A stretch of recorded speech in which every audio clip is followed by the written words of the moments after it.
Bom dia, ouvintes da Brasil FM. Vamos trazer a questão do ordenamento do novo Plano Nacional de Educação, o PNE, que deverá substituir o atual, cuja lei expira em 2024. O PNE é uma lei com periodicidade de 10 anos e foi iniciado em 96, na sua primeira versão. Ele foi, de fato, implantado e definido por lei de 2001 a 2010. O segundo, devido às tramitações do Congresso, foi promulgado em 2014. O novo PNE, que está sendo objeto de debate e mobilização na sociedade, tem como desafio programar o futuro da educação nacional a partir de alguns paroxismos, especialmente referentes ao abandono escolar, aos déficits de aprendizado, à falta de acolhimento escolar, aos currículos ultrapassados, aos limites de protagonismo estudantil nas fases de aprendizado, entre outros agravamentos geradores de desigualdade, desemprego e pobreza.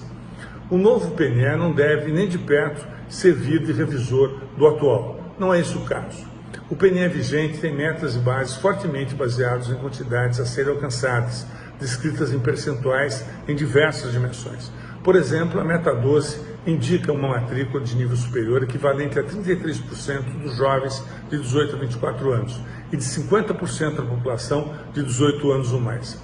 O último censo da educação superior indica 19,7% da matrícula no primeiro caso e 39% no segundo. Ou seja, não será cumprida a meta da lei do PNE no caso da expansão da educação superior medida na matrícula. Mas qual é o alcance dessa meta junto à sociedade brasileira? Esse alcance meramente quantitativo, apesar de ser em certa medida necessário, não é nem de perto suficiente.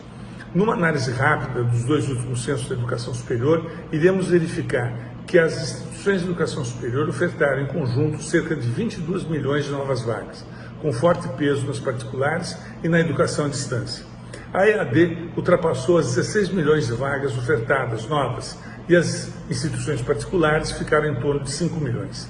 Tanto em 2021 como em 2022, a taxa de ocupação geral dessas instituições não ultrapassou os 20% das vagas, tornando 80% em obsoletas ou não preenchidas, algo como 18 milhões de vagas novas sobrantes.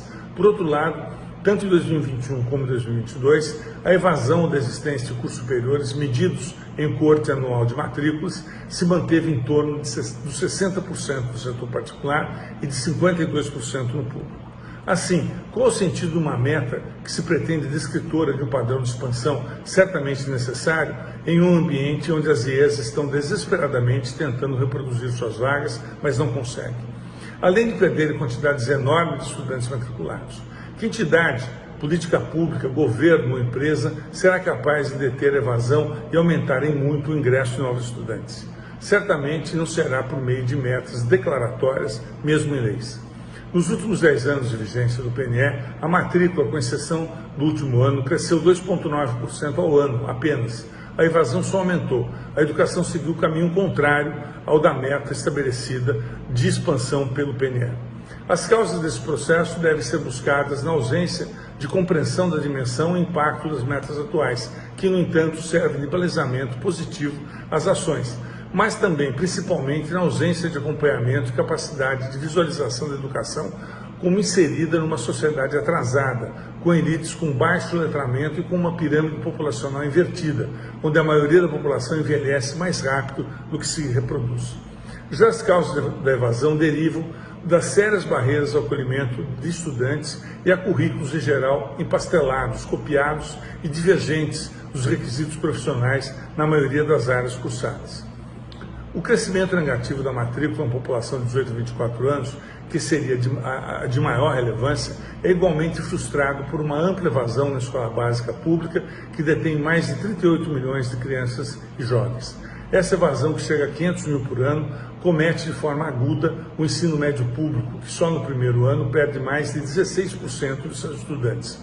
Dos que se mantêm na escola, um percentual baixo, cerca de 25% a 30%, chegam à educação superior e menos de 10% conseguem entrar numa universidade pública, mesmo com a política de cotas.